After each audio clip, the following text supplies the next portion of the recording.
स्वतंत्रता प्राप्त कर लेना एक मोर्चा था जिसे फतह कर लिया गया। इस स्वतंत्रता का लाभ तभी लिया जा सकता है जब सामाजिक असभ्यता के निवारण हेतु दूसरा मोर्चा संभाल लिया जाए।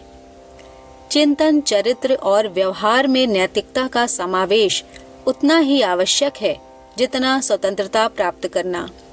स्वतंत्रता प्राप्ति के बाद वाले मोर्चे पर डटने का निर्देश गुरुवर ने जनवरी 1962 की अखंड ज्योति पृष्ठ 35-36 पर दिया और इसी कार्य को अपने मिशन का आधार बनाकर कार्यक्रम और योजनाएं बनाई। यदि ये कार्य हमने नहीं किया तो हमें स्वतंत्रता संग्राम की बलिदानी आत्माएं धिक्कारेंगी। गुरुवर द्वारा दिया गया निर्देश हम सबको समझना चाहिए ताकि मिशन के कार्य को युग धर्म समझकर पूरा कर सके। गुरुवर ने कहा था, सामाजिक असभ्यता हमारे लिए राजनीतिक गुलामी से अधिक त्रासदायक स्थिति में हमारे सामने मौजूद है।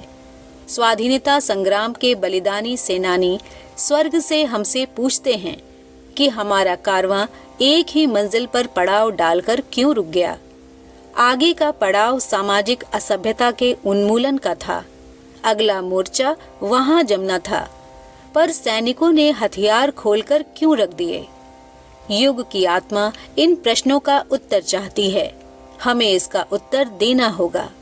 यदि हम सामाजिक असभ्यता के उन्मूलन के लिए कुछ नहीं करना चाहते, कुछ नहीं कर सकते, तो जहां भावी इतिहासकार जिस प्रकार स्वतंत्रता संग्राम के सेनानियों की श्रद्धा से मस्तक झुकाते रहेंगे, वहां हमें धिक्कारने में भी कसर न रहने देंगे। आध्यात्मिक लक्ष्य की पूर्ति के लिए अग्रसर हुए हम धर्म प्रेमी, ईश्वर भक्त लोगों के कंधों पर लौकिक कर्तव्यों की पूर्ति का भी एक बड़ा उत्तरदायित्व है। ईश्वर को हम पूजें और उसकी प्रजा से प्रेम करें, भगवान का अर्चन करें और उसकी वाटिका को, दुनिया को सुरम्य बनाएं। तभी हम उसके सच्चे भक्त कहला सकेंगे, तभी उसका सच्चा प्रेम पाने के अधिकारी हो सकेंगे। हमारे आध्यात्मिक लक्ष्य की पूर्ति का प्रथम सोपान सुव्यवस्थित जीवन है। स्वस्थ शरीर, स्वच्छ मन, सभ्य समाज उसके 3 आधार हैं। इन आधारों को संतुलित करने के लिए, सबल और समर्थ बनाने के लिए हमें कुछ करना ही पड़ेगा, कटिबद्ध होना ही पड़ेगा।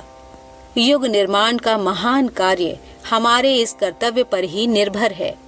इसकी ना तो अब उपेक्षा की जा सकती है और ना आंखें चुराई जा सकती हैं। भगवान यही हमसे कराना चाहते हैं और यही हमें करना भी होगा।